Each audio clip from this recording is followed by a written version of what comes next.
Look, I'm really sorry about that. I saw how aggressive you were being, and I thought, wow, I gotta go even bigger than that since we're doing bad cop, bad cop. What? No, I said good cop, bad cop. I'm the bad cop, you're the good cop. Okay, then there it is. That's it. I thought you said bad cop, bad cop.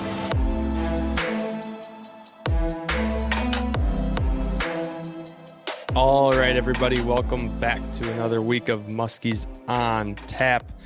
Here tonight, we just got the MOT crew. Weren't able to get a guest. It was very last minute, but that's all right. We'll still get the guests rolling here this fall and of course rolling into the winter. But with that being said, we are gonna do a lot of Q&A here tonight. You guys asked a bunch of good questions. We're going to go over as many as we can. We're going to talk about some fall fishing, what's going on in the northwoods, turnover, sucker fishing, all that good stuff. So let's introduce Max, my brother Max. How are you doing tonight? Doing good. Yeah, as always, we appreciate every one of you guys for tuning in each and every single week. Unfortunately, we had to reschedule a guest here this week. I had a nice guest lined up for you guys. You're just kind of stuck with us three. So hopefully we can make up for it. With Gus guiding still full time, even late into the season, Brian and I's work schedule getting a little more hectic here. It's kind of been a nightmare for for podcast scheduling, but we'll hopefully, like I said, make up for it here this evening with some fun Q&A questions. You guys asked a lot of good ones. A lot of questions rolled in here. Our social media manager Brian over there had his hands full the amount of questions that got asked. So, actually, without further ado, then let me just introduce our third co-host here, none other than one Mr. Brian Eckel. Brian, how we doing tonight? I'm doing great, guys. Happy to be here tonight. Looking forward here in just a little over a week, getting back on the boat with you guys, doing a little musky Finally. fishing. It's been a while, been a little brief hiatus here. Glad to be catching it. Hopefully, fully post turnover, not in this weird phase that it seems to be in right now. Looking to add one more giant to the net for all of us this year that weekend. But yeah, doing a lot of Q&A tonight. Got a boatload of questions. We're trying to pick through them all.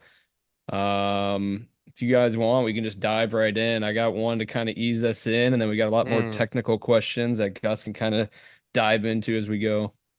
Sure. I got one thing before we start, and I don't know if you guys have anything cracked open, but on a recent trip, I was fortunate to take out some podcast listeners out on the boat. Had a really fun day, and they said we haven't really tapped in much with what we're tapping in. A lot of musky talk, not a lot of tapping in talk. So I don't know if you guys got anything cracked open. They were very, very nice enough to give me a 6-pack after the trip of Hillsborough Brewing Company. Blonde walks into a bar, blonde ale, and this thing is tasty. I gotta admit, very good. Down in Hillsborough, Wisconsin. Couldn't even People find must that have on the map. not heard of Sober October that we are participating in. Interesting. I didn't get word of this. What is it, October 16th? I'm a Yeah, little I'm just behind. kidding. It's Not like very good at something those trends. only like alcoholics participate in. Got a designated month to be sober. Let the body heal a little bit. Jesus. I had a few post-work beers. Went back to the old stable, Lagunitas IPA tonight. Ooh, that's an oldie but a goodie. Yeah, now I'm just drinking a little hydration mix here, so I'm good to go early morning tomorrow. Get back to the office. There you go. Max, we haven't had a wine night from you in the pod in a little while. You gonna get back on that soon? I think I've just been more discretionary about it, Yeah, put it in the Tervis tumbler instead of getting my fancy $7 Costco glasses out. nice. Yeah, but no, There no, you it go. has been a bit. It has been a bit. I got to get a little bit better with tapping into some good beers. God. Got to get better at drinking every night. Gotta get better with drinking on, like Tuesday and Wednesday nights here. It's just hard doing them this late, It's like I don't want to crack open my first beer at 9:30 on a Tuesday, or Yeah. Wednesday or whatever day it is, but Well, Yeah. here I am. could be done. Could be done. Yeah, well, you're working on a little different clock. True. All right, let's dive into some Q&A and then we'll wrap up with some other interesting kind of recent fishing reports from Gus. So stay tuned for that after the Q&A. All right, well, I'll fire us off with the first one here. I mean, 90% of these are fall fishing related. Good. And I think a good way to kick it off here, I think maybe we can go around the horn and share a quick story, but Brett Schultz sent one in. He's asking, boys need to share most memorable sucker fish and why. Who wants to start us off there? Oh man. It's a good question. I Brian, mean, I think you or Gus should lead us off here. the Yeah, first oh, sorry, Brian. I was just gonna say the first, you can definitely go, but I might have to think on it for a second. The first ones that popped into my mind are all sucker losses, because I don't think personally I've caught a big fish on a sucker, and I've lost some really freaking big fish on a sucker. So You've maybe caught some give me a nice minute ones on to a hey, it sucker. doesn't have to be a catch, just yeah. most memorable. You've caught some blimps on a sucker. I've been in the boat with you when you've caught Oh, blimps that's on a right. I forgot sucker. about that one. Gee. Yeah. I know your fish Rolodex is getting a little cloudy these days since you've been fishing so much, but I mean Yeah. I do know the I one have that one comes to story. mind. Yeah, the BS story. Which one's that now? Maybe Uh, remind me slightly. Oh yeah. I got you. I got you. No. Yeah, I was maybe gonna fill in that one, but I have a good success story as well. But Brian, if you got one, uh, dial it up. Yeah, I mean, for sure, this is easily my most memorable for a few reasons. I feel like I don't know if I've caught a sucker fish in a little while now, but most memorable would be my first ever sucker fish. And am I wrong? Was that the first ever sucker fish in the boat for you guys? Yes, On the correct. chain, I don't I think remember it was how long this. ago. 5 years. 5 years ago, long time ago. Yeah. Yeah.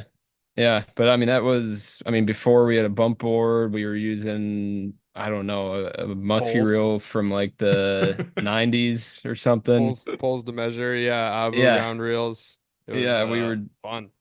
I think we had hit up tadpoles in Eagle River earlier that day asking him for advice, sucker fishing our first time out.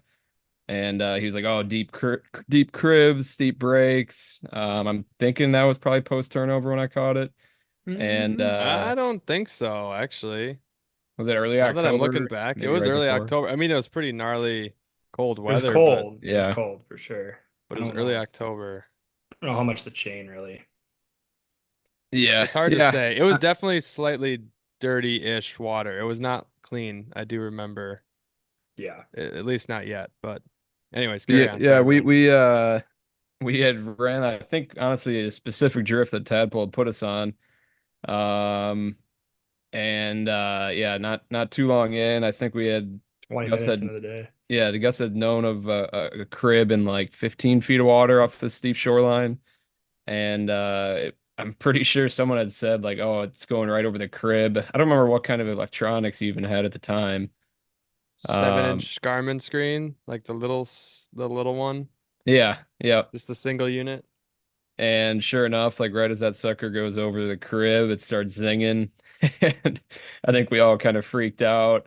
I grabbed the rod and I remember waiting on it forever. We waited, I don't know, it felt like an eternity. It was probably 30 seconds and like we weren't sure if it still had the sucker or not. And finally I'm like, screw it, and just reeled up the slack and just jacked it. And I mean, I think at the time that was for sure my biggest fish. And yeah, we didn't have a bump board or anything. We got it in the boat. We quickly set it down next to another rod in the boat and tried to measure like to what islet it went to. We got back in at the end of the day. We measured the rod. We're like, oh, that was, somewhere around 45. But yeah, I mean, to be total beginners at the time and catch, a pretty big fish was special. Yeah. That the level of excitement in the boat that day was hard to beat. I still Oh remember my shaking God. like a leaf because in that picture, it's a live picture, I think, and you can see the fish shaking because I'm Shaking, shaking. yeah. It was nuts. One funny thing to add to that story, and I don't know if you guys remember this, we do not do this with our sucker fish, is when we first started, we did time slots. So from like certain amount of time, if the Yeah, sucker rod goes off Brian gets it. Certain amount of time, I get it. Certain amount of time, Max gets it, and we'd have to fight over who gets like the moon phase or not. Yeah, you got moon phase yesterday. Of course, that fish eats during Brian's time slot. I mean, Oh yeah, who would have known? right. Yeah, but that was awesome. That was a great experience. But yeah, the one Max was referring to, which is still like a hunting fish to this day. That's a sucker loss. So Max and we maybe have talked about this story where we had a fish following our sucker for a good 20, 30 minutes, possibly more. I can't, I know it was for sure 20 minutes. And it was the down sucker or a very close bobber sucker, one of the two. I Um, remember it clear as day. If you want me to start us off here, and then you could take over from one. sure, that's fine. Yeah. I mean, I still think about that. I mean, I remember it was the sucker that was off the back of the boat, just the down sucker, boat side. And when we saw that fish come up to it, we both were like, "What is that? Like that Mm, it was is unknown proportions that that we've a never ever muskie?" ever seen before. At that point we were still this was years ago too, where we still, at this point had, for the most part really fished the chain. And like, Brian's 45-ish was a very, very big fish to us. So seeing a fish of this caliber was like whole different ball game. Probably still would put that fish in the well over 50-inch class northern Wisconsin muskie. I mean, I don't I, probably I put it haven't at the seen low end one. Yeah. bigger. I was gonna say I haven't seen one even remotely close since. Yeah, I So still haven't either. So that's where I'm kind of in the camp of, in this lake has kicked out 52 plus inch fish in northern Wisconsin. And not to tip our hat that too bad here, but yeah, I mean it's a lake known for giants. And first time ever being on it, it's relatively clear water. We just poked our heads over and just see this mammoth muskie sitting behind the sucker. It followed the boat side one for about 20 minutes. Then it went away. And as we were changing spots, we reeled in the back sucker. Here comes this silhouette of a giant fish right behind it. Same fish. If you remember that, it followed the back sucker up that's to the right. boat. That's It just right. would not eat. It was high, bright sun, not really a breath of wind. We were sitting in about, 8 to 11 feet of water, something like that. We were up kind of shallow, and, who knows what this fish was doing there. But we did that pass over and over and over again and did not see that fish. Um, until we were on the spot just as the moon phase started, just as some weather started to come in, the wind kind of started to kick up, and some rain started to come in. Moon phase, like I said, was just about to start, and I was actually sitting down in the back of the boat with Gus and my dad. I think at the time we picked up our dad that day, and he was Gus and them were casting off the front. And I was, either changing a bait or something or just taking a break. And I was sitting in the back of the boat. And I remember looking at the rod tip on the down sucker start kind of freaking out. And I poked my head over the side of the boat. And as I'm poking my head over the side of the boat, I just see that fish come up and just, I mean, it just came and did this classic barrel roll T-bone, rolled over on a jaws of life. That sucker just disappeared. And that fish just took off to deep water instantly. And I'll let Gus cap it off, but yeah. Sure. Not too far after, or sorry, not too long after that was followed by a hook set by me with a Abu round reel as our reel. So reeling at, just under somewhere around like 4.9 to 1 gear ratio there and a 6 foot medium heavy Fenwick, I want to say. So flimsy ass, tiny rod that just wasn't gonna drive the hooks home. I probably had a weak hook set, so all in all, not a hot start. Set the hook. I don't think this fish was on much more than it had to have been less than 10 seconds or something like that because we got relatively close to it, set the hook, and I think we saw it fighting close to the boat, and I think it just let go. You Yeah, I never know, got hooks. Just it had the never got sucker. hooks, just let go. And that was defeating. I think Max, you and I were able to get out to that lake one more time that fall, and I think our only excitement was a a loon took our sucker for a 100-foot ride and let go, and that was it. So Allegedly, yep.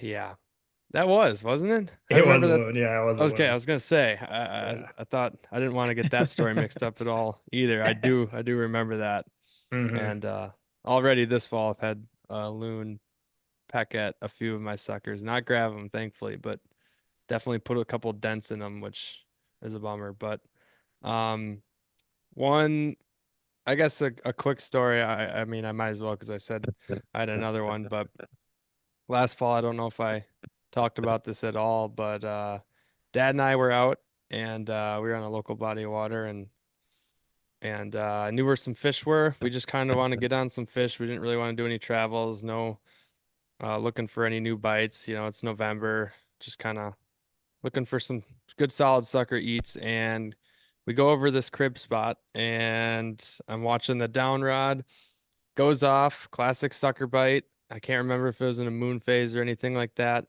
So I lay into it, catch it. It was a tiger. And at the time last year it was my PB tiger, I think measured at 38 and a half. And we release it, all good. And still marking fish on the shoreline with these cribs. Turn around, go back and do it again because I'm telling Dad, I'm like, yeah, well, if there's fish here, there's no reason to leave. So we get directly over the top of the exact crib and the down rod, just as before, goes off again. And but this time it doesn't like zing out. I just see the rod just start slowly loading up, and the clicker's not going off, but it's on free spool.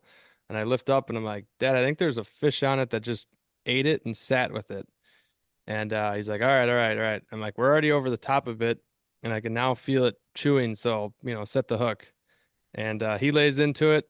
I go to scoop the fish, and I'm looking at him like, oh my God, it's a tiger. And oh my God, it's another upper 30s tiger. Do we just catch the same fish? You know, scooped in the net. And I'm like, and this was 40 minutes apart, you know, off the same crib. And I totally thought we caught the same fish the same day because I've heard of that happening. And we throw that on the board, and I think I threw it on the board first to measure, and then Dad was going to grab it to pick it up and take a picture.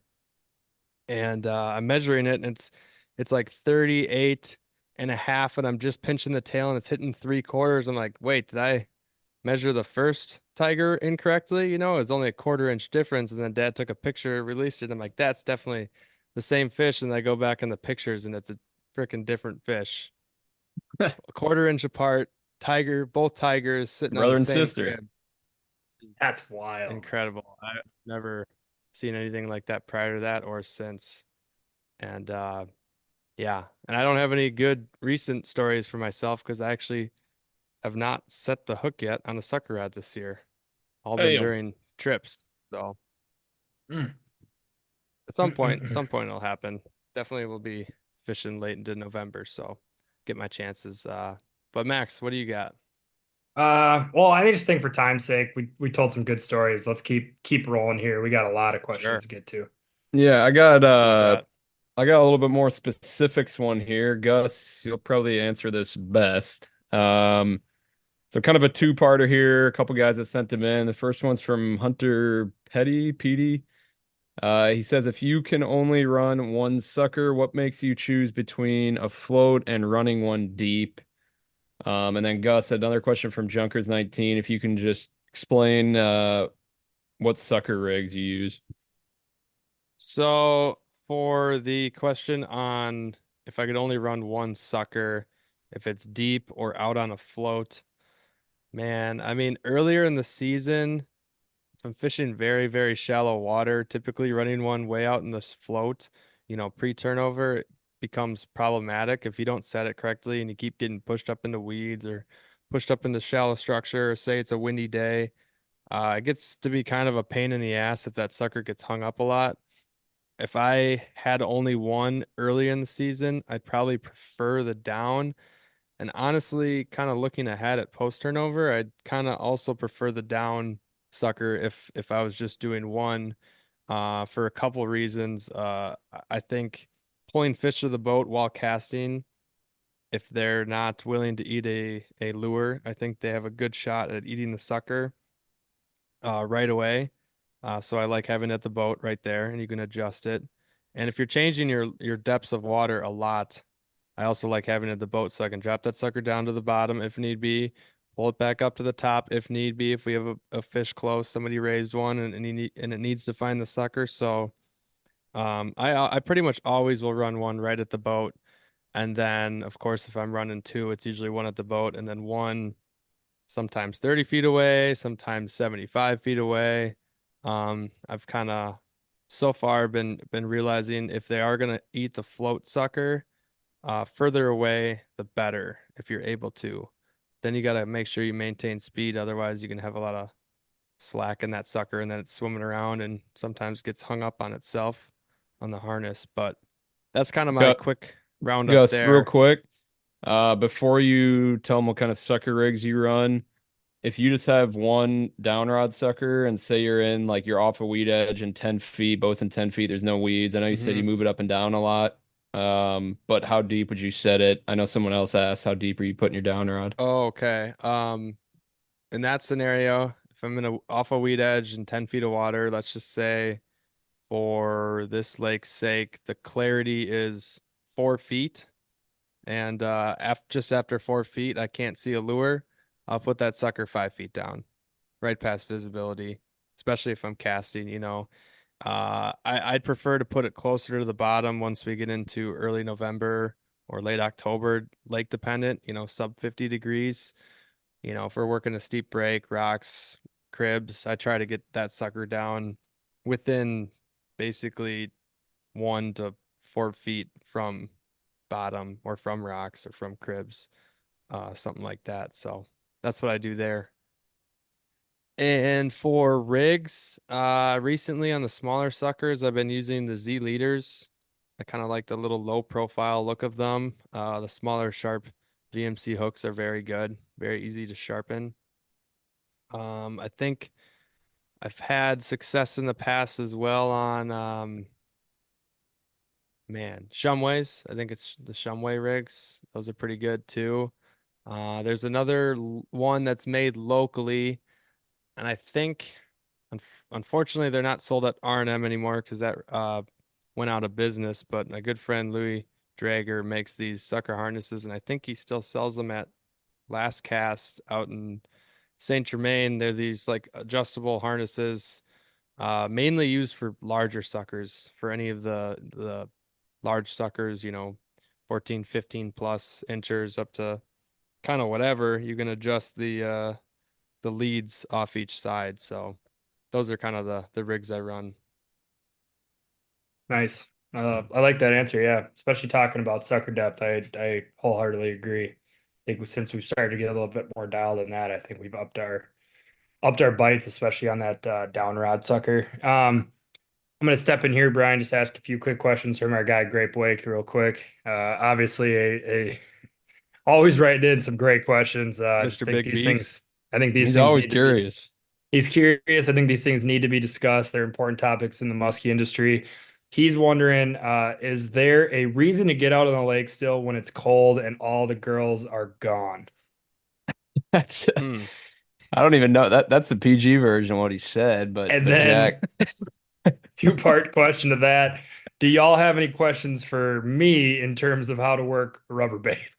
All So I'm right. We Well, will I not mean, sure if that's how Q&A quite works, Grape, but we appreciate appreciate you right we will be hitting your DMs, brother.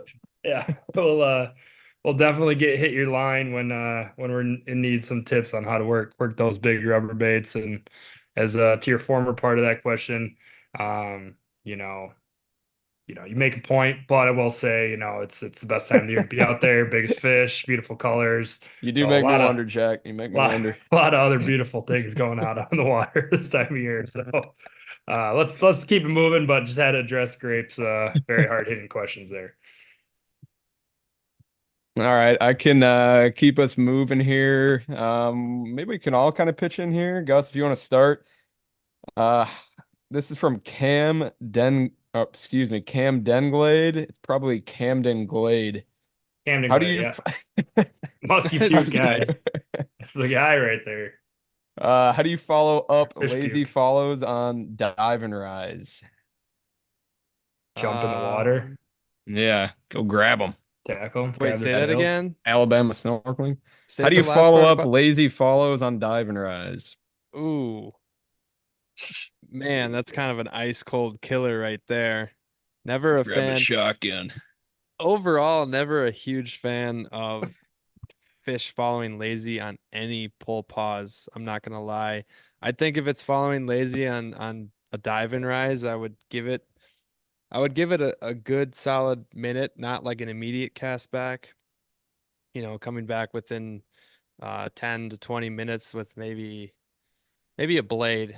I think water temp dependent, still really any pre-turnover time frame, but once you get in the post turnover time frame, my reasoning here on blades might not work as well in your favor. I usually don't do super hot on blades.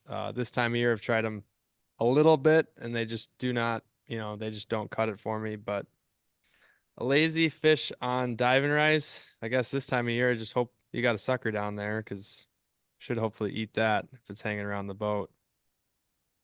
The only I'd thing I say could really think of would be maybe to try kind of the pattern we found last fall, which is, I mean, they obviously are interested in a pole pause bait. Pull out a 12-inch Jake and kind of slackline snap it and get it to oh start the moving around yeah, erratically. See if 10-inch that'll shake you trigger a mean? strike. Yeah, 10-inch Jake, sorry. I feel you there. That's actually a really good answer. I'd say on that note, maybe switching Nice job, to Brian. a crankbait Like, wouldn't be a bad idea.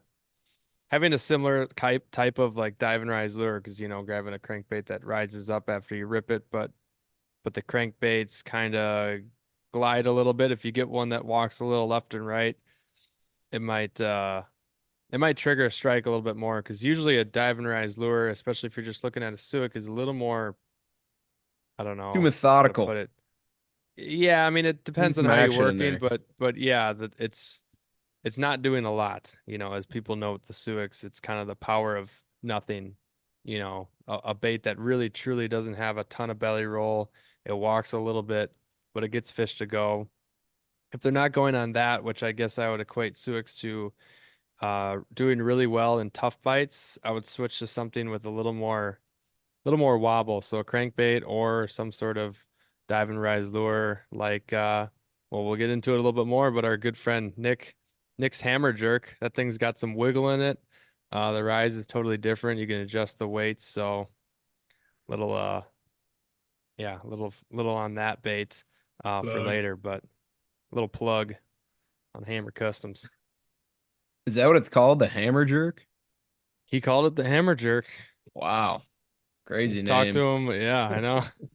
I think the last time I told somebody that that's the name, they didn't hear me right away and they said the hamburger. I'm like, no, no, the hammer jerk. All right, Max, you got some questions teed up? No, I do not Okay. actually. I So can keep it rip rolling. another then. This is from Tyler Eggenberger. Shout out. He is asking Shout for our go. out. He's asking for our go-to sucker names or sucker name we've used in the past or sucker name we're going to use over the Oh yeah, I battle. got one. I got one for this. Let's hear it. You got one right away? Send it Yeah, off. my personal favorite, Ben Jarvis Green Ellis, Wow.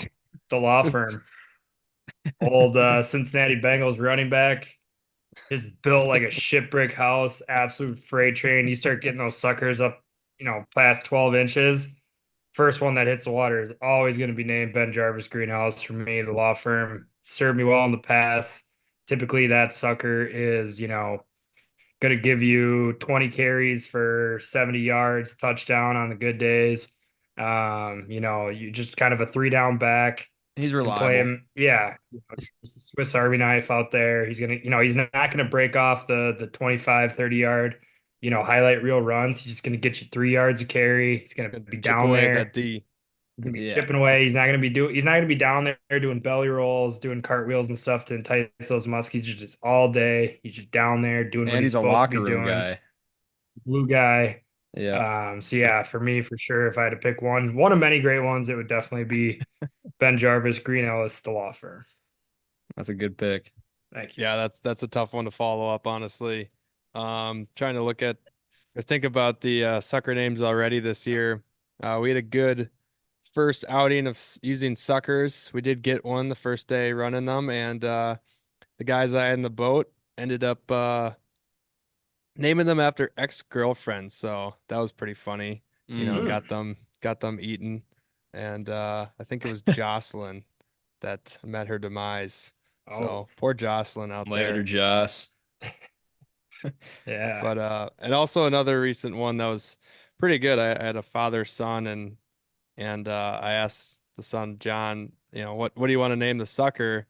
And I was getting out a freshie because the one I started with was I think a day prior sucker and it just kind of wasn't cutting it. And he's like, you know what? I'm gonna call this one Musky Catcher. I'm like, wow, I'm like, Creative. it's so obvious it just might work. And it worked. I know. Maybe that's the ticket then. Brian, if you were gonna No. name a sucker after one of your ex flings, who would it be? I mean, I know she ain't listening, so you No, better no, let we it. don't need to get into that. You don't need to pull the personal No, life no, into here.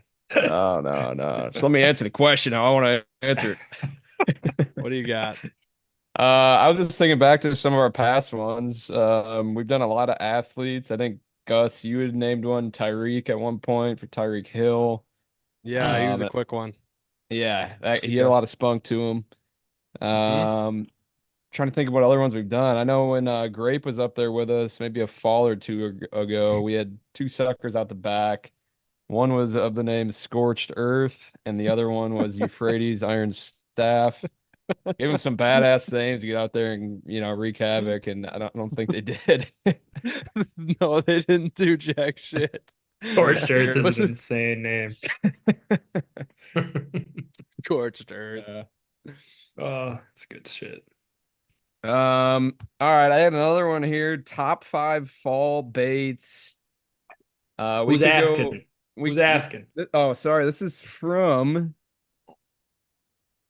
Mel Bim Double Zeros. Probably just Melby M double Shout out zero. Mel BM. Melbim. Shout out Mel BM. Shout out. Let's just go. Let's do our top five, but we'll just rotate, sort of like a draft. So someone starts us at one, someone picks number two, or Like, Okay. you want to do a snake draft? yeah, except we don't come back around. Once it's picked off the board, it's off though, or what Yeah, are yeah, we? yeah, yeah. We're not Ooh, just It's gonna gonna go be down the hard line to. and say this is kind bulldog, of bulldog, spicy. bulldog. This is spicy. Could we do? Wait, so what did you ask? Top? Top five. Five. Should we? Yeah. That's a lot to keep Oh, it we're track. Are we able to do that? no. I was Let's saying do. Let's no. do a snake draft with top two lures. All right. That makes sense. Yeah, snake draft. Sorry, I'm always switching the people's question, but just for time's sake, top two lures, snake draft. All three of us. Maybe Gus, you one honorable mention possibly. No. But oh, all right, damn, all right. Just like between all of us, one that maybe we missed. is this for fall fishing or just for? Yeah, for fall baits. Okay, fall baits. Gotcha. Gus, you go. Ooh. All right. If I get the number one overall pick, it's pretty damn easy. It's going to be a Red October tube, hands Oh, down, off the damn. board. ah. All right, who's up next? Oh man, Max, why don't you go here? I get the second overall pick. Yeah, I'll let you Wow, on stuck him in the turn. middle. All right. Damn, I'm just trying to think. I'm hoping the bait I want is gonna come back to me because I know Brian's got two picks, so I'm trying to think what Brian is also gonna take. Mm. Interesting. Adding Um, some fantasy football mindset going in here. yeah, damn, because I don't want two baits in the same category, so I'm just gonna go with the staple, man. It's caught a lot of fish for us in the fall. It's pretty much always on the end of one of our three rods throughout the day during a fall trip. And I'm just gonna go with the regular Medusa. Been good all year. Solid. Fall Solid pick. time, getting that extra hang, with those three tails. Mhm.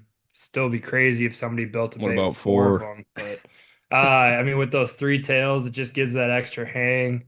It's just they're fish catching machines. There's no doubt about it. Staples. So yeah, number two overall pick off the board is going to be a regular Medusa. All right. I am going to also pick, sort of a glue guy, locker room guy in the bait box, something that is, almost always on one of our rods, or at least throughout the day is, and that would be the Mag Dog. Just over reliable, really. Yeah, can never go wrong with it. Confidence bait for me. And then to make the turn with the fourth overall pick, um, man, I'm torn here. I'm torn between a couple. Got to pick one. Tough, really tough. I'm Better gonna not go, take and mine. this is more so what I'm looking forward to throwing. But I'm looking Joey. forward to throwing a little bit more of a 12-inch dive and rise, The and either a Bobby? Bobby, and or Frankensu, something like that. Hmm. Is the We'll put those Frankensuit together. 12 inches or 14 inches? 14 14. That's what I Damn. thought. is a big Oh one. man. I was Back hoping to you you, were gonna Max. take one of mine so I didn't have to choose. But yeah, I'm gonna go with the 10-inch Jake. Yeah, Um, that's what I was Love debating. it. yeah, I think it's a great bait in the fall for a handful of reasons. I think one is obviously that you can hang the bait in areas that you want, it to be hung in. It's got a great action. If you can, if you rip it fast, it kind of glides around pretty nicely. But even in the fall, some of those slow sweeps, you can kind of work it down breaks and then just kind of have that slow rise. But yeah, that's also just been a fish catching machine for us when the water starts to get a little colder. Some of those hard baits have just really started to shine, especially on days where they're not going on rubber. Putting on a 10-inch Jake, you might be the only one in the boat to catch a fish that day. It's just one of those baits I feel like that you can kind of grind out fish on, especially during like a tough fall bite. Hmm. I dig that. I think you guys kind of covered basically my favorite for a crankbait or a dive and rise, pretty much. The Suic or the Jake for either of that category. So I had this one in mind. I got to do it because it probably has caught the one of the most amounts of fall fish for us that just popped back into my mind is the shallow mag swimming dog.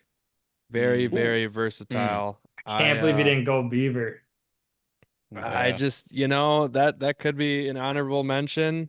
I just it's not as consistent as I'd like it to be, I guess Sure. is my only, I've got on some pretty gnarly, awesome bites with that, and then all of a sudden I'll go a month of nada with that one where the swimming dog kind of shines out here in the fall. And the reason I picked the shallow one is sometimes add a little bit of a bell sinker on that front hook sometimes, but that slow fall and that frickin' wobble of the shallow ones is kind of to die for those fish. You just count it down and you just slow retrieve that thing at the depth you want it.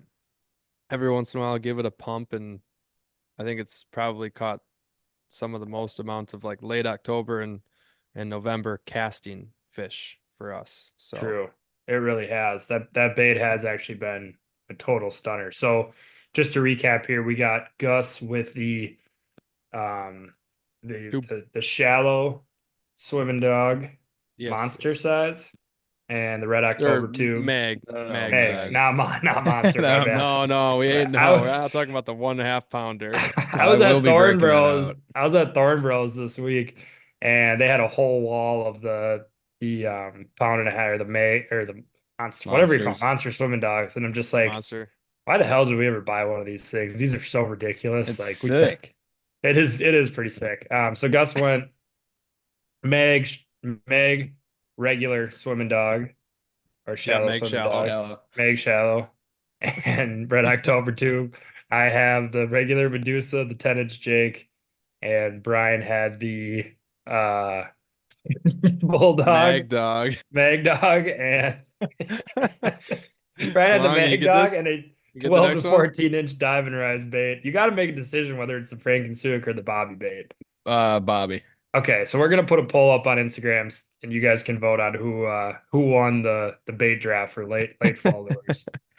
Sorry, that If was we can really hard for remember, me to. if we can remember Say, if we dates. can That remember was by then. that was tough. All right, carry on. All right. I just got a quick hitter here for Gus, and then we can I got a good one after that to bring us all back in. But Gus, this one is sent in from Steve Vincent 2044.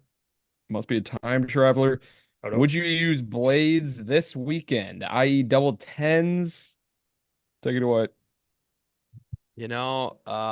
Saying double tens, you might have just said it right there. If I'm going to use blades, they're at minimum going to be tens, large, so I can slow roll them. There's a lot of blades out there that you just can't slow roll. Like if you slow down too much, they're not going to stop.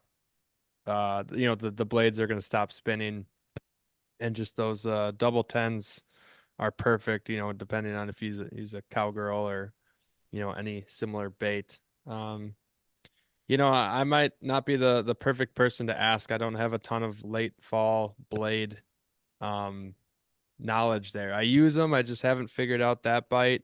I just typically prefer the jerk baits, or if I'm going to straight retrieve something, it's going to be the swimming dogs. And if I'm going to use a blade at all, it's going to be incorporated with a tube to slow down the fall.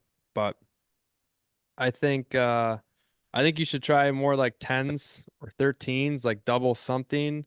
Um, I'd be curious if you do try some sort of stagger, let me know. I don't know if they want that much more grinding, if they want just a simple, slow, easy meal. But I wouldn't be afraid. We have a little bit of a warm up coming up here, so I think that could actually could call for a possible blade bite. And honestly, I might be running some sort of, Cannonball Junior or Flaptail coming up shortly, maybe at low light. Hey, So if something goes after, yeah, I know, getting Brian a little excited there. I know I'll be throwing that for the battle, but if they're going on top water still, I don't see why they wouldn't be going on blades yet. And they're going on top water just last week, so we had one cold snap since, and it's kind of heating back up, so I could see it happen again. I got a few questions, Brian. If I can take us away here just for a few. These are some quick ones. Our boy Phil out of Green Bay asks Phil Stola. Shut up, Phil. He asked a few good ones, but I'm just going to ask this one because I think it's a pertinent question for coming up on some colder weather. You guys, what's one deal breaker of a cold weather gear item that you just have to have if it's cold out? He said mine is his hand muff. I will start out by Ooh, hand saying muff. a Nice. very nice pair of insulated bibs is the most crucial thing to have during fall fishing. It is the best. It's the best investment. I think I had some kind of knockoff bibs, and then a couple years ago I switched over to the Sims. Can't remember which ones Challenger? they are. Challenge series. I don't I know. think there's the Challenger, yeah. Yeah, Insulated Challenger. Yeah, Challengers. Sims insulated Challenger bibs, and those. Yeah, just a total game changer. Could not imagine fishing cold days without them. Just makes everything that much more bearable. As Brian has said, it feels like putting on a suit of armor out there. So, yeah, that's one thing I have to have bibs. I see people out there freezing their, rear ends off, and they're rocking, either just like snow pants or jeans and some insulated Jeans. pants or something with like a big coat on. And I'm just like, how are you doing that? I need to have the bibs. I've definitely Yeah. seen that look out in the boat a lot where they got the freaking big old marshmallow jacket, and then you just look down, they got the pencil leg Dude. jeans on. It's like, dude, put some bibs on. It's blowing like 20 from the north. Just dude. looking like freaking Gru from Yeah. Yeah, whatever. exactly. Yeah, The Despicable Me. Minions movie. Yeah. I would agree though. I mean, when I got insulated bibs, I mean they're expensive, but it is a game changer out there. And I've gotten flamed for it, but my favorite part about those is the knee pads. And you can just drop down, get down and dirty, and it's super Dog. convenient, super nice. Especially when you start getting some ice and snow on the ground. They are Yeah. awesome. One of my Second favorite that. pieces of clothing, honestly. I'd like to wear it more if I could. Just out in general. Right. Yeah. Go to the store and go to like the you bird gotta with it. grab something on the bottom shelf, and instead of having to bend over, just drop to a quick knee. Slam down right to the knees. So versatile. Yeah. But no, if I just switch it up, and I'm probably going to be looking to invest in some new ones here pretty soon, just reminding myself, a good pair of boots is crucial. You never want to have cold toes. Mm, good call. Insulated, plenty of grams, need it. Um, Sweet. So you said boots. I was gonna see where you're gonna go there because I think one of the probably the most important part, is your hands. That's hands and toes are the first to get cold. So boots for sure. Good pair of boots. Toe warmers if you need them. But for hands and what I do is I pick up. I mean, you can kind of get them anywhere. A lot of companies make them, but basically fingerless wool gloves. Need the wool, um, because hands are gonna get wet from, eventually the line or whatever you're doing, because you're handling suckers or, hopefully catching fish. Things are gonna get wet. So fingerless wool gloves, gotta be wool. Make sure you bring, I usually always bring 2 pairs a day if it's gonna be really cold. And then if it's like super cold, one little trick I do is buy those like giant mega mitts with just like a stupid amount of room that are really easy to slip on and off that you probably would never wear anywhere else except maybe a Packer game at Lambeau. Is throw a hand warmer in there and just like kind of stuff those away to the side, and every time you move spots or need to warm up, you just throw those mega mitts on and they're freaking cooking like an oven in there, and your fingers are back to being good. And honestly, with the wool gloves, it starts to dry them off on the inside of there. It's that's been a game changer for me. Speaking of the Packers, I don't know if I was going to ask this question, but now I'm going to just because it got brought up. David Dykowski, our guy, excited to see you next week if you're listening at the battle. But he asked, "Would you rather?" I'm not even looking at the question, but it's something along the lines of, "Would you rather catch a I got it 45 right here. pound 45 pound Wisconsin muskie or have the Packers win the Super Bowl?" Yeah, that's That's a really exactly good what he question. asked. Wow. Yeah, I I don't was know. I about to should, answer it of course. immediately, but like, what's more or less likely? Should we discuss that? Probably Ah, Packers winning the Super Bowl is more likely. Yeah, yeah. honestly, these days, unless you fish the right body of water every single day for the entire fall, and it's still not guaranteed within maybe 5 years of doing that. So, Yeah, that's a tough question. wow. Because a 45 pounder up here is going to be minimum low 50s and probably minimum 23-inch girth, 24 I'm a or more. diehard Packer fan, and this is so easy for me. It's a 45-pound Wisconsin muskie. I mean, Yeah, you Yeah. have that for your whole life. Like we've been, that's that's you know, big. That's true. I think I would answer there too. That's kind of what I was siding with, but I was kind of trying to think about it for a second to see if there was any reason to have like a pros and cons of each. But I I mean, think I'm 45-pound thinking muskie is my answer. my twist to the question is you pick one or the other. If you don't pick the Packers winning the Super Bowl, you'll never experience it in your life, and vice versa. Would you change yours then, Max? I mean, man, They're that's an never gonna interesting win unless you pick them caveat. now. That's an interesting caveat because then every year I would know watching every single game, no matter Yeah. what happens, that they're not going to Yeah. win the Super Bowl would really take some enjoyment Or out of it for me. Yeah. Or but every in the time I go out. fall, could you But But you just might be catch able a to catch a 40 40 pounder? pounder. yeah, Yeah. that's the thing. If Yeah. if you change the question to never winning a Super Bowl or never catching a 45-pound muskie, I would pick I would want the Packers to win the Yeah. Super Bowl. Yeah. That's where I'm at, probably. Gotcha. Yeah, I Interesting. think I think probably the same if you kind of reword it like that. But originally, yes, easy answer, 45 pounder all the way. Brian, Let me what do you got ask. dialed up? Or Max, you got one? I got one more, and then I'll turn it over to Brian. I can see the wheels in his head spinning over there, looking at all these questions. Another quick hitter, very pertinent one. I'm going on the non-tactical ones, so I'm letting Brian handle the more muskie specific ones. But our guy Aaron out of the East Coast, shout out. Shout out.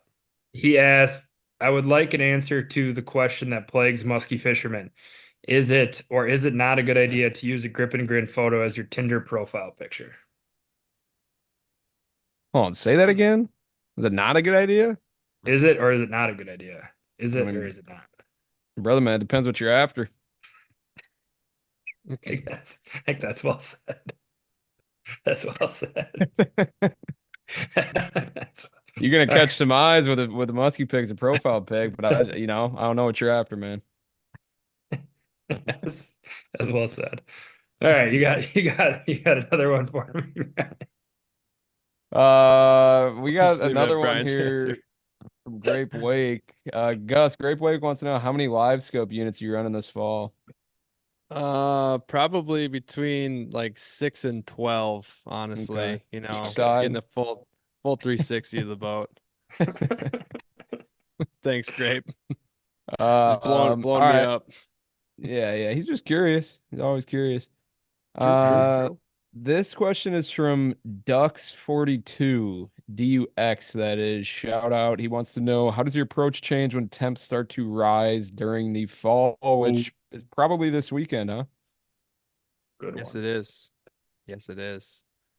Honestly, it's going to be tackling those windows that are most predictable, and that is going to be moon, by far, and probably looking. So this time of year, it starts to get way more important than I'd say summer. Obviously, always finding bait is where you're going to find muskies, but typically this time it becomes a little bit more obvious on your sonars. And I have been starting to take a little bit extra time when I get to a lake, say maybe it's a lake I haven't been to in a bit, and look for where that bait is.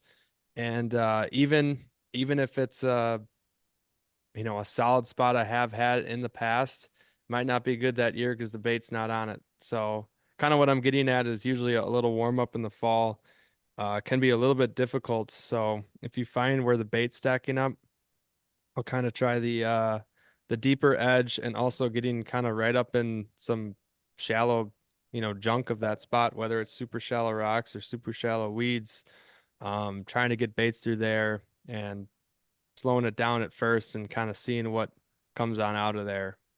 See if you can get them moving on anything.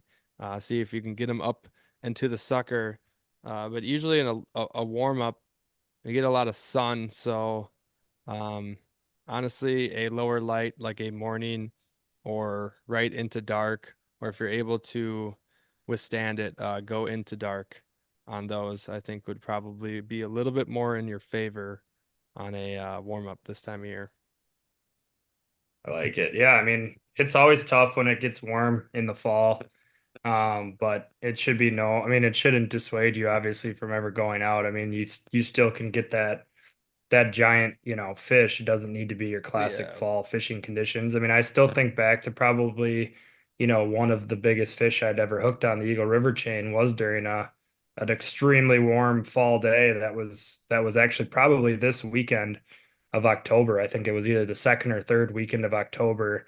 And it was so hot out. My buddy was, I mean, essentially tanning on the back of the boat that day when we were dragging suckers. Hmm. And I casted a bulldog for fun up into like 3 feet of water and hooked a giant muskie and obviously ended up losing it. But um, I just think back to that and like I think when it gets warm, you just got to start. Feels like you kind of just got to start trying. Like you're saying, I mean, the windows are probably going to be pretty tight on those types of Yeah. days. They're not going to be easy, but there's still that possibility. I don't know how much that helps from that one random story, but it's like for me, it's just kind of thinking a little bit outside the box that day. We were rolling suckers out deep, and the one thing I did remember about that spot was it was some of the, last kind of greenish or best weeds that were left on that shoreline. Yep. That's So definitely what I was still, going to add too, yeah, is still the honing green in on weeds. that those green weeds that are left are still areas that clearly muskies are gonna, always hold Yeah. in. I mean, the chain can sometimes have some anomaly fish. I mean, yes, definitely a warm up can push a couple fish like super shallow, like stupid shallow, not where you typically expect them in October. But yeah, usually the deeper weeds hold some of that oxygen and greenness to them. And the shallower ones that come up early in the year are going to be the first to die off. So more times than not, it is the deeper weed edge or some of that fringe weeds out in the Yeah. mud is where I've seen a few fish in some tough conditions. And once you find fish, I think the common saying is more prevalent than other times is if you don't leave fish to find fish.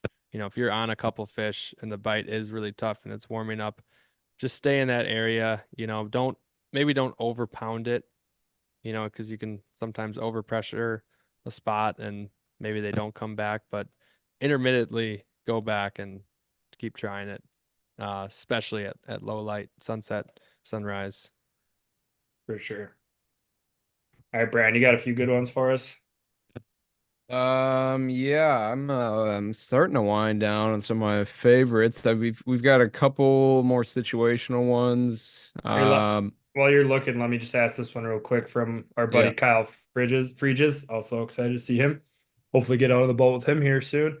By the way, he dropped an awesome video on Yeah, that YouTube. was Yeah, sick. that's right. Freaking dialed that thing up Really, before really, bed the other night. really well done. So shout out Kyle if you guys have a chance. Check out his YouTube channel. I believe Cabbage Dragon Media?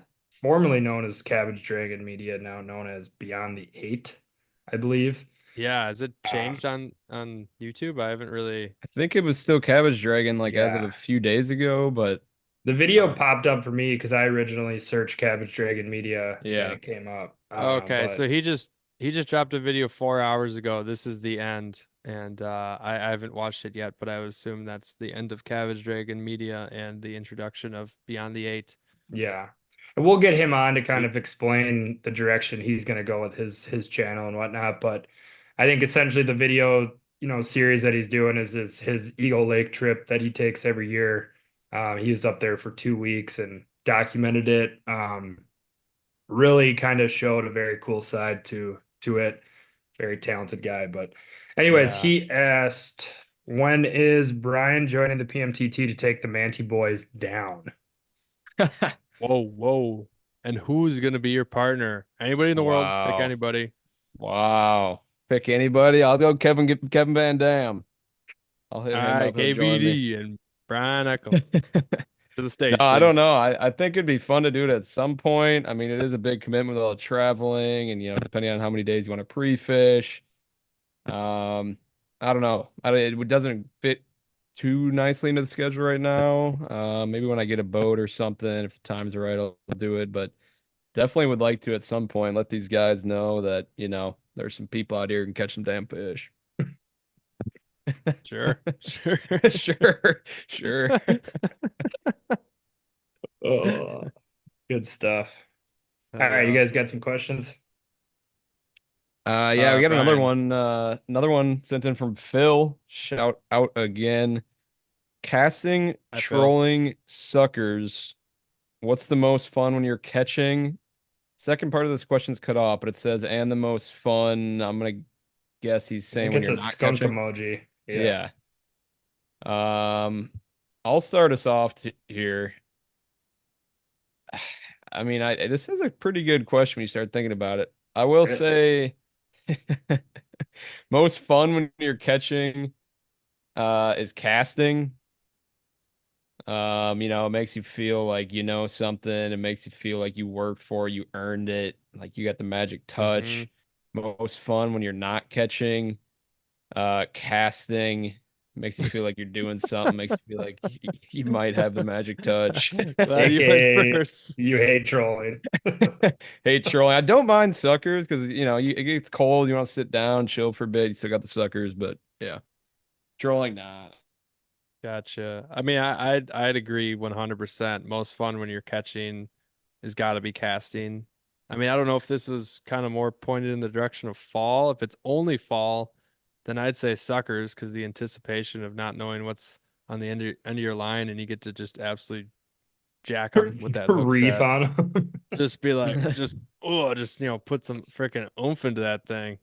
Yeah. And um I'd say casting too, but the most fun when not catching, honestly, for me, because I know Brian, you wouldn't think the same, but I kind of have a detailed answer on it. It's got to be trolling, because typically sometimes when that happens, it's maybe when I'm trolling a new lake, and if you don't catch, I at least, do a couple things. It's mark a few, on side image, uh, waypoint, and map out some pretty awesome deeper structure spots for late fall. So at least it seems like I'm doing something, even though I'm not catching. So at least I'm a little more prepared for next time. Where if I'm not catching and it's suckers, I I do not like that, because all I can think is just like, why don't you fish eat this? This is literally part of your diet. This is a real fish. Uh, and it gets just a little infuriating when they're not taking that down. So at least trolling, it feels like covering a lot more water and feels like you're doing something when you're not catching. Yeah. I mean, yeah, I would definitely agree with casting being the most fun. I will kind of actually differ from you guys. What the most fun when you're getting skunked for me is kind of suckers, because you're not moving. So you're out there, it's quiet, just enjoying nature. Hmm. And also then you have the two, like every time the sucker rod starts to dance a little bit, or the bobber kind of moves around, or the sucker starts freaking out, you're kind of like, oh Oh, oh, yeah, oh. oh, oh, Oh, oh. what do we got? And that What do we happens got? about, 115 times during the day. So Yeah. kind of keeps you engaged. But yeah, yeah, that'd be my answer. True. Yeah. Also, I mean, I don't know if you have any more, Brian, but I was just looking at some of them. It looks like Josh Gessler asked a very similar thing that we already answered.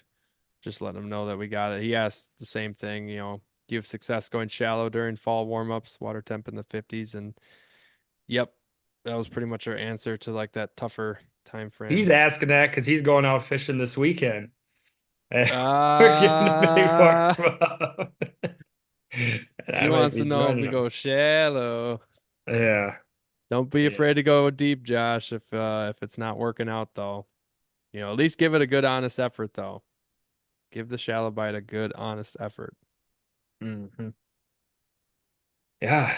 Well, Brian, you got any more that you want to ask? I'm starting to be good on the Q&A. Maybe clean up with a few last ones here. I did see Kyle also asked what the odds are for the Muskie battle next week. I guess we should probably just maybe quickly talk about that. We'll be chatting all about it next week. Hmm. But the Muskie Battle is a really cool event that's been kind of put on, and they shoot a very cool video on it every year. You can go back on YouTube and look at all the past events. So we're very honored to be invited and hopefully show up and catch some fish. But there's some teams kind of competing in it. It's just a friendly competition amongst some anglers. So kind of a cool deal that pretty excited for. Sweet. Yeah, I'm totally looking forward to that. Definitely awesome of them to invite us.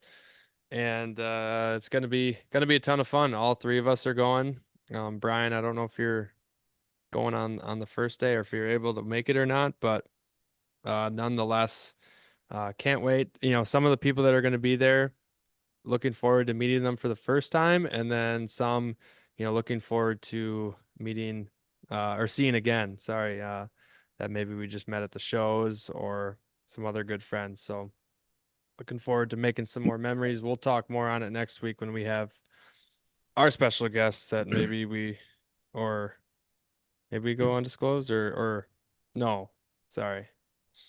We don't want to jinx it because every time we say we're gonna have a guest on, we Okay, have to fair. reschedule. Yeah. Okay, that's why I was kind of hesitating there. I There will won't be say it no just guests next week. just in Yeah. case. All right, guys, we're gonna be right back to some Q&A next week. Just Got any kidding. more questions, guys? Come on, give me some fall questions. Um, anything else, Brian? Any other questions you wanna ask here, or should we get on to some northern Um, Wisconsin fishing? yeah, I didn't see really anything that caught my eye there. A lot of them were overlapping questions. I think we did a good job of covering those. We Um, very much appreciate you guys helping us out on nights like this. yeah. Q&As are a lot of fun every once in a while. We do 'em.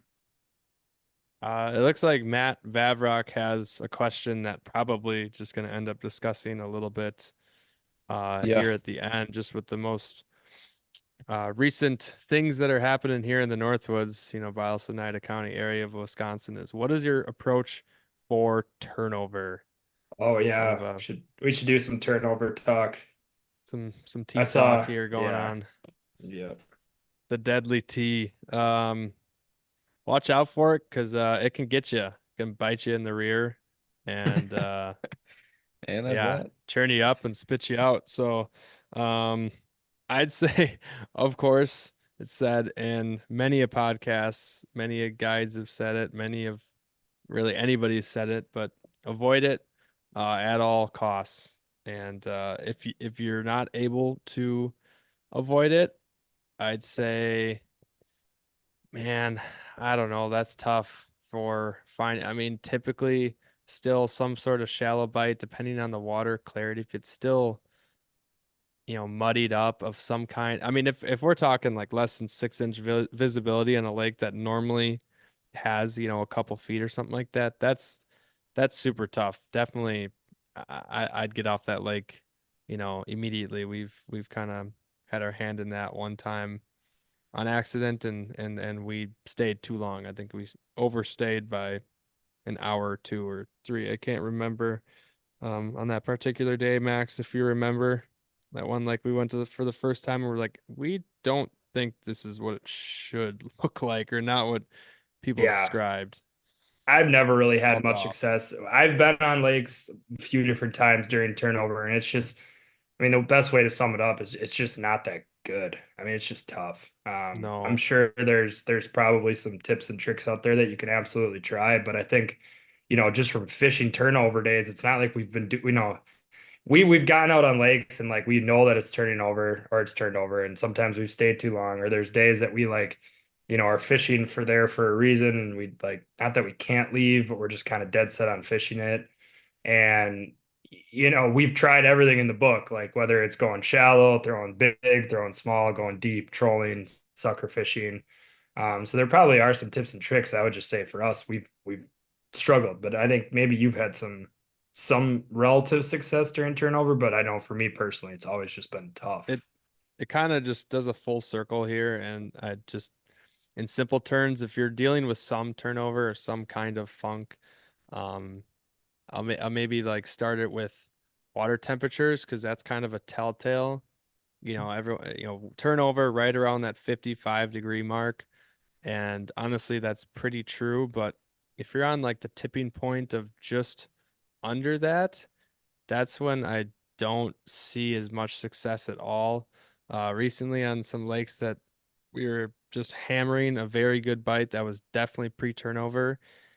It was, falling from 60 degrees. And as soon as it just got under that 55-degree mark, it's totally just shut off.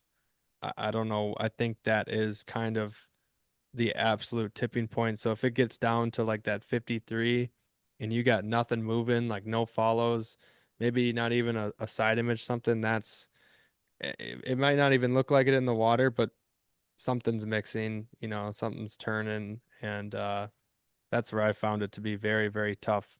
Recently we've been having some like 52 to 54-degree water, and that's just not super ideal. So I'm going to 100% uh, start kind of finding, especially with this warm up, finding some smaller lakes that probably already had it happen or shallow enough that they don't turn.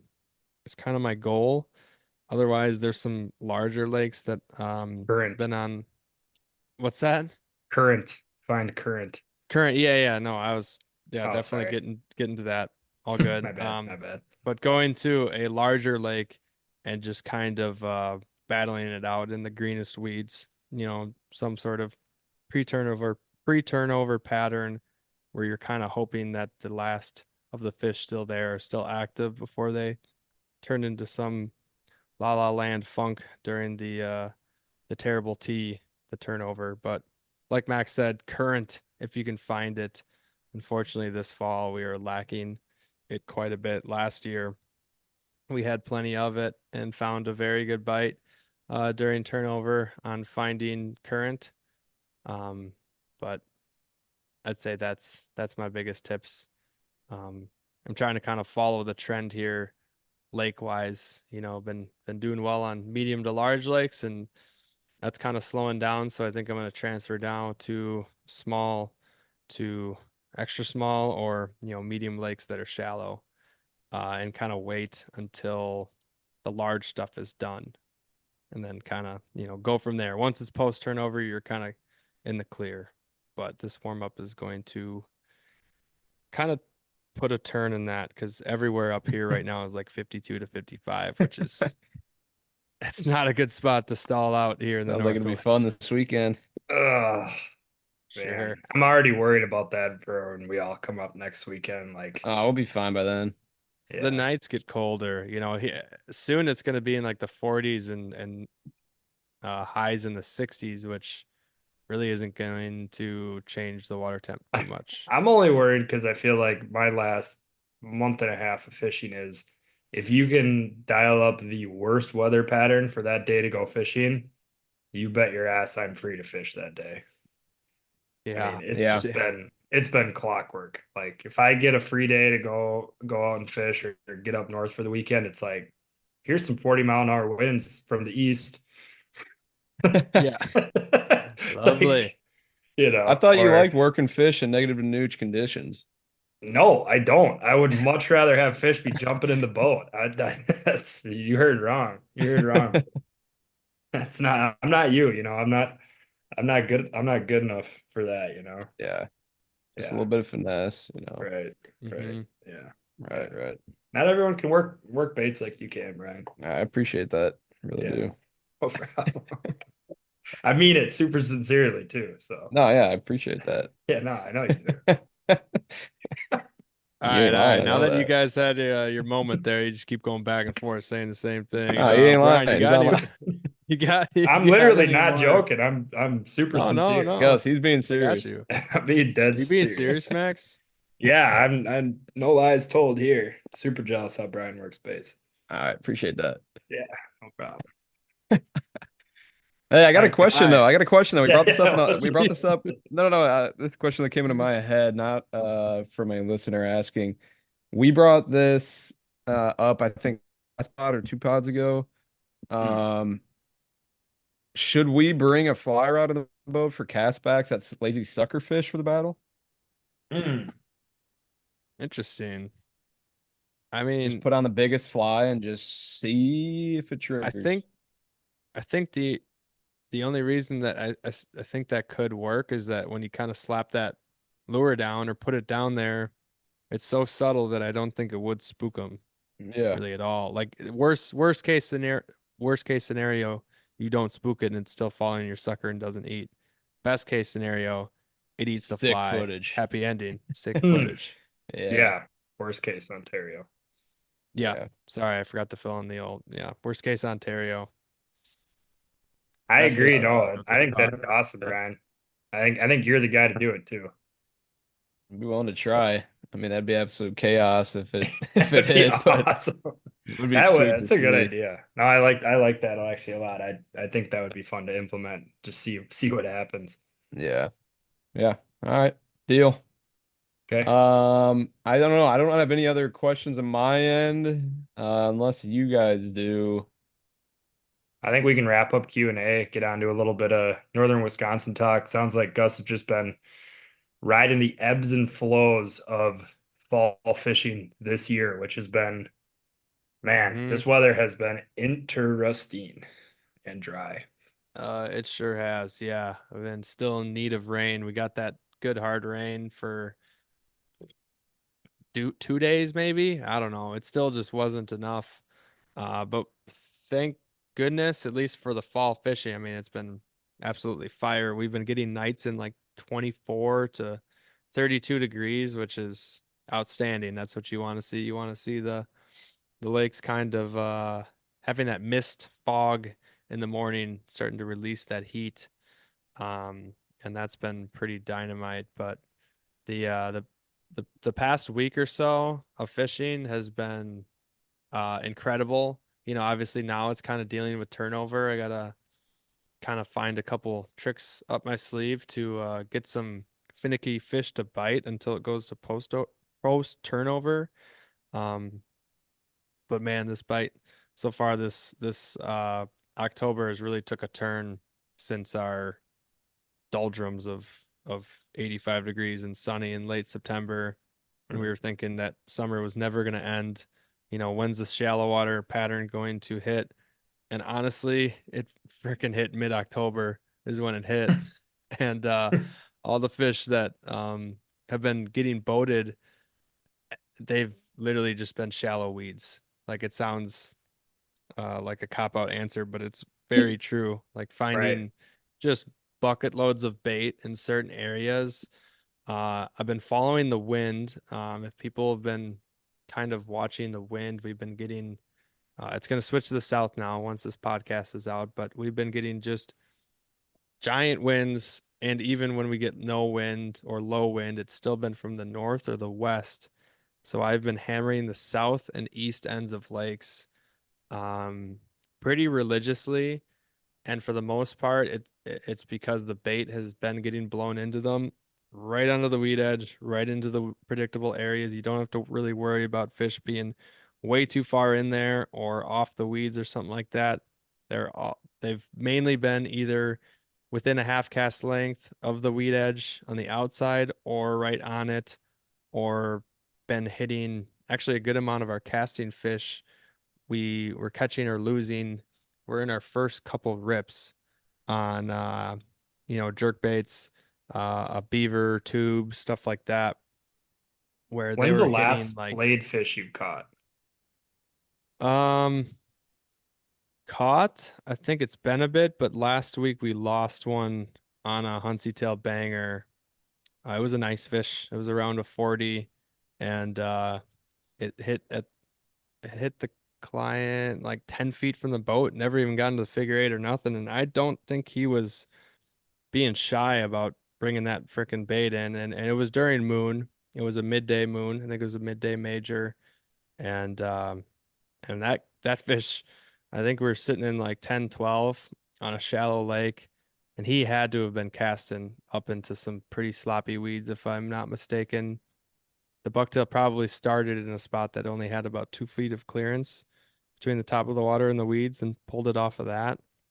But that was last week. And that was like, I think that morning, because it was a shallow stained lake, after some cold nights, I want to say it was like 54 to 55, but it was like the first time it hit that time frame of, when I was saying like it starts to get a little bit tough. And I actually went back to that lake where it seems like that temperature settled in and it was just completely shut off. I went the next day and we didn't mark a single fish. And that prior day we had action from I think 5 or 6, and we managed to boat 3 on 4 bites. And the next day, almost the same amount of time, and didn't see a single fish. So that like completely shut down. Um, but no, that was the last blade fish.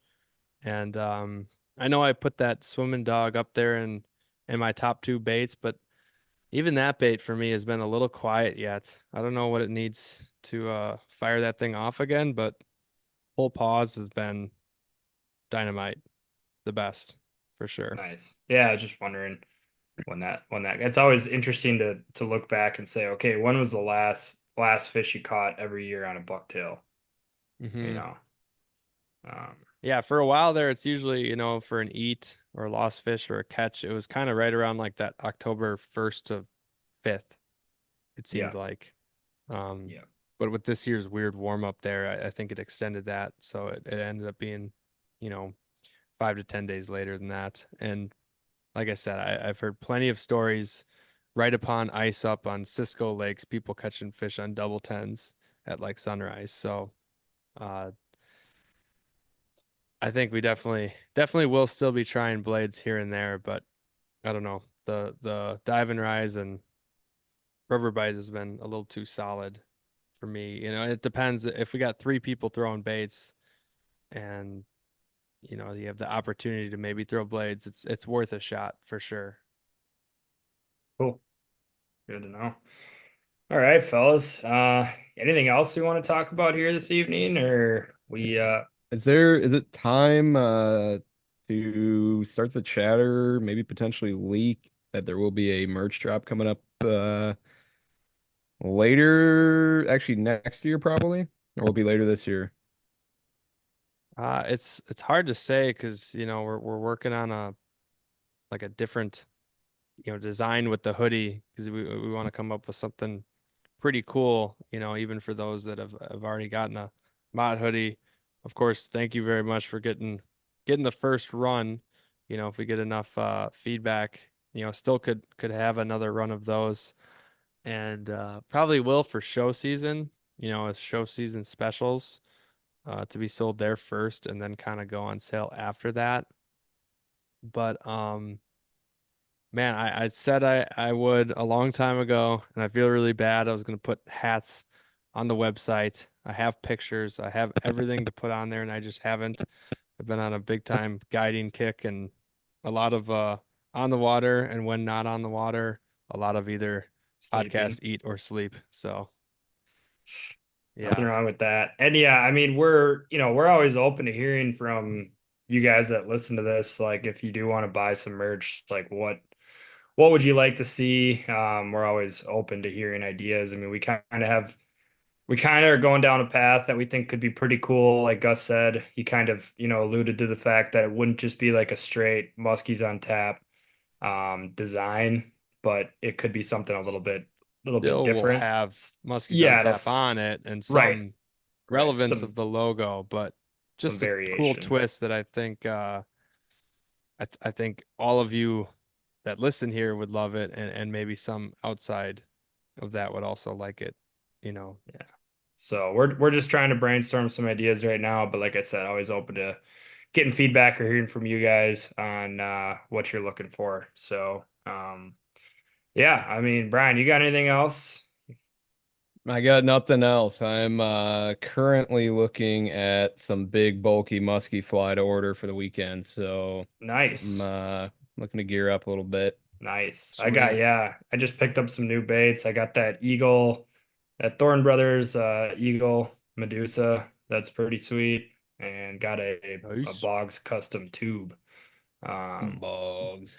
that's That won't catch nothing, I think dog. it's That color is dumb. I think it's gonna be pretty killer. So I'm just kidding. that's my first time buying baits in a long, long time. So that was pretty fun. And I'll be definitely making probably a handful of purchases on Team Rhino this winter when I get bored and Oh have a yeah, few too for many sure. beers and I be love ordering stuff. speaking of Team Rhino, Jeff Widman 100% fulfilled one of my recent orders. I bought planer boards, Uh-huh. some different ones to use, some smaller ones, just the normal offshore. And I think I have it right here. I'll read it exactly. It's definitely him. Thank you for this order, Gus. I hope your next order is more fun. Good work. Shout out. Appreciate shout out, Jeff. I know Jeff. that's from you. That's good stuff. Oh, I love it. All right. Well, Gus, you want to drop oh, another addition here late in the pod. We are potentially gonna be putting out a Facebook page. It's up. It's We'll up. invite people. It's up. It's Whoa. up. Facebook page is up, guys. If you are on Facebook. Now, I know not everyone's on Instagram. Might have been a little bit of an overlook on our part when we started this.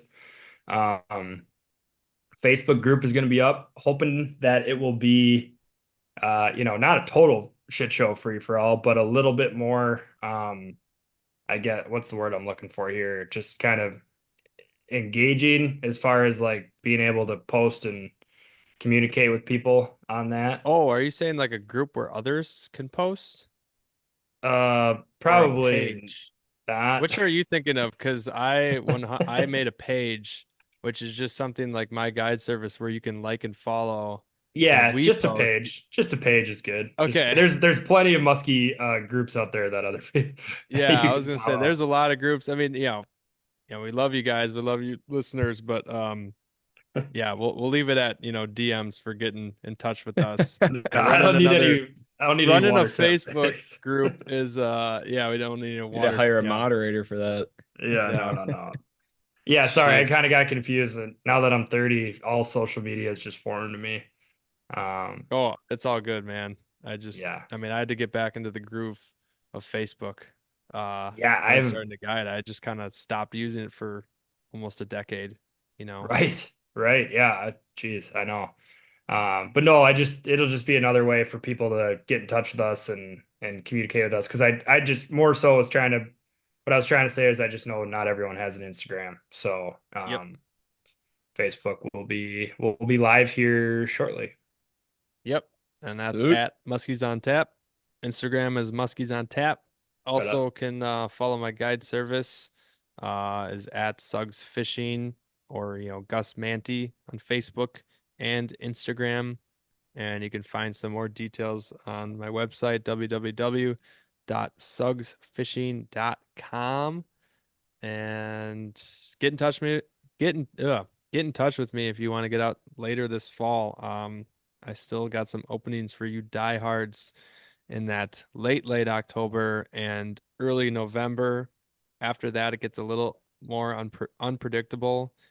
More or less stay in touch with me if you'd like to get out any later than that. And just be prepared for any weather given. Because, there's some days where might just not make it out because it's just too damn cold, but definitely will try and get out as much as possible. So a lot of fall talk tonight. Had a blast, guys. Good little Q&A catch up there. Appreciate you listeners tuning in and sending in those questions and all the support. Look forward to the next podcast next week. Fingers crossed if we got them dialed in. So Knock I on think with wood. that being said, Brian, if you want to take us away. All right, everybody. Thank you for this week's episode of Muskies on Tap. Shout out to the two members on tonight. No interview, but we'll be back next week. Looking forward to a big matchup this weekend. We got the top two quarterbacks in the league, CJ Stroud, Jordan Love, going head to head. The Texans coming to town to get their ass whooped coming up here shortly. Looking I'll be ahead there. here, guys. I'm going to be back at the boat here fishing. I did schedule a massage for tomorrow. I'm going to get my back in shape so that I can be prepared to set the hook again and not blow it out. I'm experimenting. The chiropractor didn't cut it, so now I'm on to massages, guys. Stay tuned for that. Peace. People want to know, Brian, how do you talk so fast? Used to be a rapper.